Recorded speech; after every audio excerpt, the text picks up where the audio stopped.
किसान के खेत के विशाल आकाश के नीचे किसान ध्यान से एक मुर्गी का अंडा तोड़ता है। एक साधारण ऑमलेट बनाने की तैयारी कर रहा है। वह जल्दी जल्दी ऑमलेट को निगलता है। उसकी भौहें असंतोष से सिकुड़ी हुई हैं, क्योंकि भूख की पीड़ा बनी रहती है। कितना उपद्रव है, मेरा पेट क्यों नहीं भरा?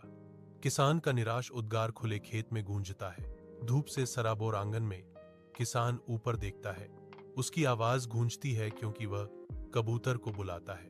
हे कबूतर भाई, आज अंडे देना। किसान की गुहार हवा में लटकी हुई है, आशावादी और गंभीर। कबूतर बड़े उत्साह से एक उपहार देता है और किसान खुशी से अंडे इकट्ठा करता है। किसान अपने आमलेट के आखिरी टुकड़े का स्वाद लेता है। उसे अपने अंदर उठ रहे आसन्न उथल पुथल का एहसास नहीं है। एक तीखा दर्द किसान के पेट में चुभता है, जिससे उसका चेहरा पीड़ा में मुड़ जाता है, क्योंकि वह अपने पेट को पकड़ता है। एक दर्द भरी चीख गूंजती है, क्योंकि कबूतर विलाप करता है, किसान भाई, मेरा क्या कसूर है? मुझे किसी ने पसंद भी नहीं किया और सब्सक्राइब भी नहीं किया।